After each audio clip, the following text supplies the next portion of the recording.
Sejam bem-vindos ao canal, pessoal. Vamos de política? Acompanhe comigo mais um vídeo aí. E aqui no Brasil, a gente vai falar agora do orçamento, porque o governo Lula indicou que vai faltar verba no orçamento para cumprir o piso, o mínimo, para saúde e educação já em 2027, em mais um indício de risco de que o arcabouço fiscal seja insustentável e de haver um apagão nas políticas públicas. As projeções mostram que a volta total das despesas, com sentenças judiciais, aqueles precatórios nas regras fiscais, deixariam espaço de apenas 122 bilhões para gastos em 2027. Primeiro ano de gestão do próximo presidente da República, ou segundo mandato de Lula, caso ele se candidate e vença. Desse valor, 56 bilhões ficariam carimbados para emendas parlamentares. A sobra de 65 bilhões é insuficiente para honrar a complementação necessária para cumprir os pisos, estimada em 76 bilhões de reais. Sakamoto, e aí? Porque a gente está vivendo e veio a cobrança pelo arcabouço fiscal, mas com os precatórios entrando nessa conta, como é que cumpre esse acordo, né? Sugeriram congelar o salário mínimo por 6 anos, né? Foi uma das sugestões.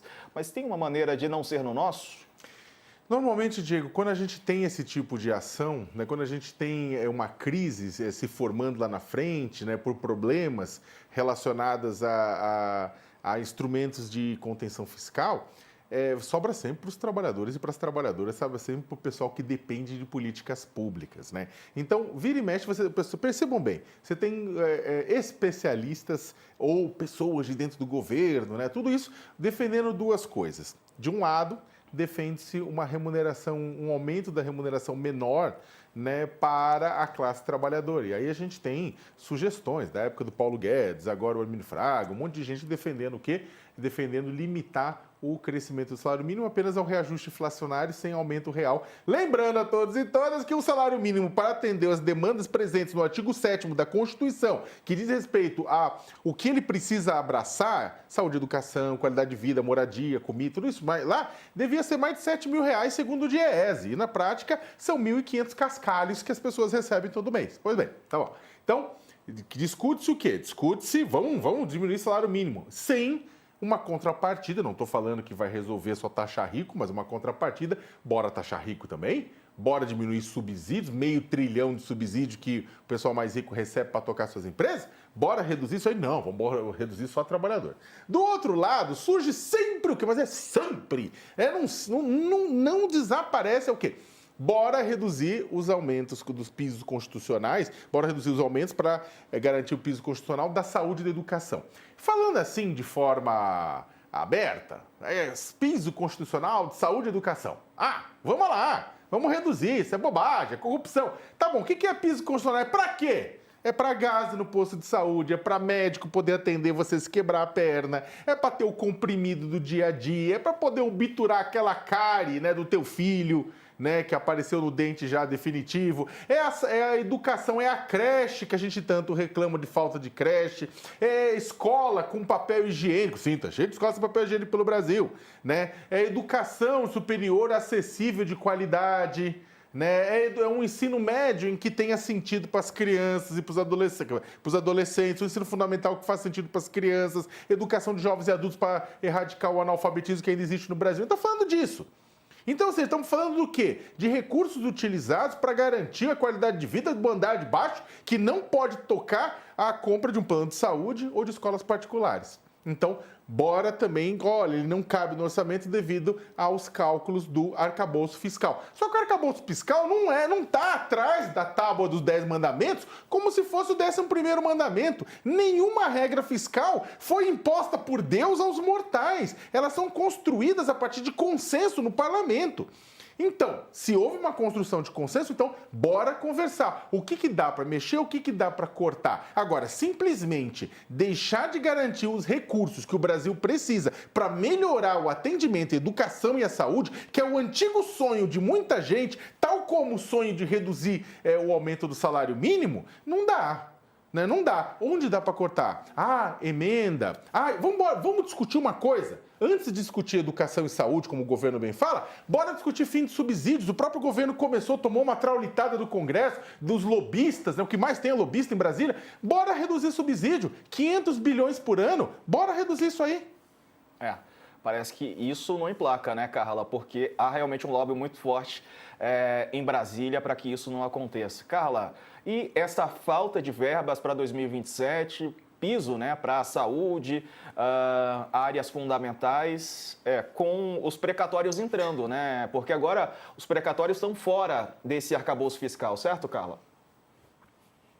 Certo. A gente lembra que o então ministro Paulo Guedes, quando conseguiu tirar os precatórios, ele falava que era um meteoro, né, chegando nas contas do Brasil. E aí esse meteoro, ou de menor ou maior porte, aí tende a voltar. O que acontece? O que me preocupa das informações de hoje aí sobre essa realidade orçamentária brasileira é a equipe do Ministério da Fazenda admitir que ainda não tem uma discussão em andamento para se chegar a conclusões. O Sacca colocou aí algumas das possibilidades de opções para ajuste de contas públicas. Por exemplo, começando por essa última, até, de novo, na nossa entrevista ano passado, o presidente Lula falou que eles iam olhar para todos esses subsídios que eram muito altos e que qual contrapartida o Estado estava recebendo, né, dessas empresas que têm esses benefícios fiscais, para checar se realmente é um subsídio que vale a pena. Está gerando emprego? Então, muito bem, eu vou manter. Não está só enriquecendo os acionistas das empresas? Então, aí deveria cortar. Mas, como você falou, é muito difícil. E aí, Diego, essa discussão ela tem um complicador, né, para além do econômico, do cenário econômico, que é difícil, né, é a solução política mesmo em relação a isso. E aí a gente tem o calendário eleitoral. O Bolsonaro sofreu essa pressão às vésperas da eleição e o Lula vai sofrer também. Então, pode ser que a equipe econômica não esteja revelando, mas seria importantíssimo que o governo já tivesse debruçado sobre essa questão para tentar encontrar soluções de saída política não tão complexas, né? E tentar enfrentar problemas que devem ser enfrentados. Aí a equipe econômica fala, não, a gente não pode usar o judiciário, o STF, para tentar prorrogar essa questão dos precatórios, né, por mais um tempo. Vamos ter que mexer mesmo. Mas então, mexer no que exatamente? É o que o Sacca falou. Existem alternativas, com preços políticos complicados. Eu acho que a gente tem que fazer o debate, o governo deveria provocar esse debate. Vamos falar sobre as emendas. É um instrumento legítimo, mas que também agora está ali o Supremo Tribunal Federal exigindo transparência nelas. Elas chegam, o deputado leva para a ponta e a aplicação desse recurso tem uma efetividade que justifica esses bilhões serem entregues na mão dos parlamentares? Não sabemos. O Supremo está pedindo essa transparência e a gente tenta fiscalizar isso de alguma forma. Enfim, tem uma série de questões aí nas contas, né, que mostra aí do orçamento. Em 2026, os precatórios sobem para 116 bilhões. Mas há alternativas e já passou da hora do governo se debruçar, a equipe econômica, com a equipe política, buscando, por exemplo, de novo, que o Sacca também citou, a taxação de grandes fortunas está no projeto de isenção do imposto de renda para... E o Congresso já está resistindo a isso.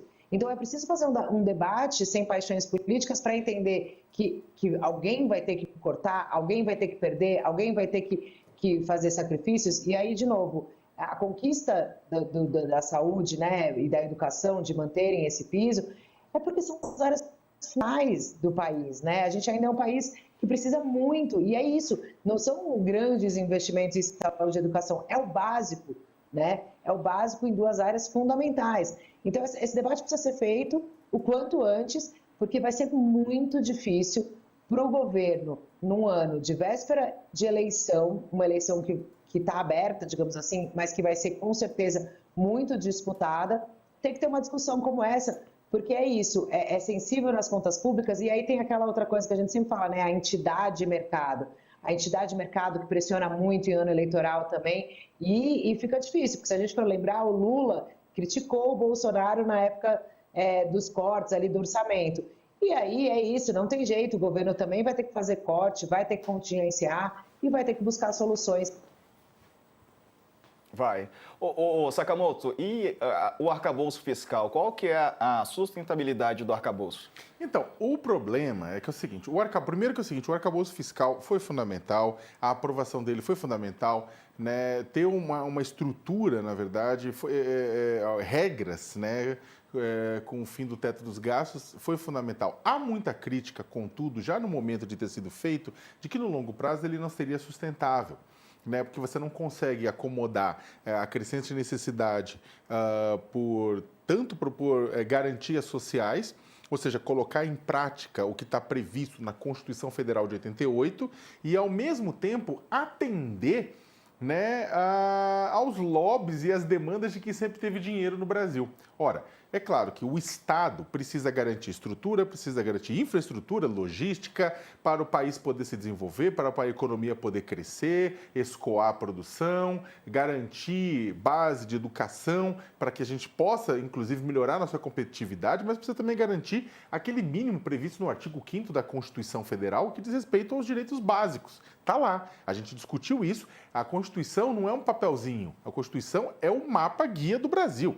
Então, só que o que acontece é o seguinte, você aplicar aquilo, as demandas sociais, por educação, por saúde, por crescimento da qualidade de vida, que passa por salário, passa por previdência, tudo isso mais, e ao mesmo tempo fazer caber no orçamento os lobbies de grandes grupos, do pessoal que sempre teve dinheiro e tudo isso mais, não dá.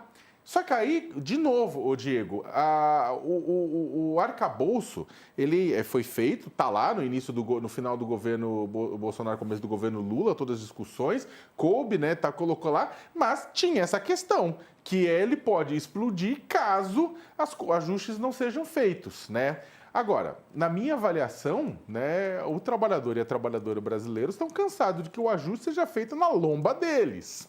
Toda vez, a gente aquela coisa, é um barco lá, um transatlântico, sempre tem colete salva-vidas para a primeira classe, mas não tem para a classe econômica, né, que são os trabalhadores. Então, o que acontece? Está na hora de ter esse colete salva-vida para a classe econômica. Está na hora de que o pessoal que sempre se estrepou seja protegido. E a gente avançar, né? Vamos rediscutir, como eu falei, esses $500 bilhão de subsídios. Vamos ver taxação de fortunas, taxação de herança, taxação de quem tem grana. E atenção, senhores e senhoras que parcelaram o Renegade de 24 vezes, não estamos falando de vocês, tá? Então, quando falar de R$50 mil para cima, para taxar quem ganha R$50 mil, são 141 mil semoventes numa população de mais de 200 milhões de pessoas. Então, bora parar de defender aquilo que a gente não é. Pegaram? Pegaram essa? É para você que acha que é rico, mas na verdade, se não receber o seu salário, você vai passar fome. Então, rico você não é, né? Você tem ali uma condição boa de vida. Vamos mudar de assunto? A estrutura da ABIN, destinada para segurança presidencial, foi utilizada pelo ex-diretor da agência, Alexandre Ramagem, para produzir imagens que serviram à promoção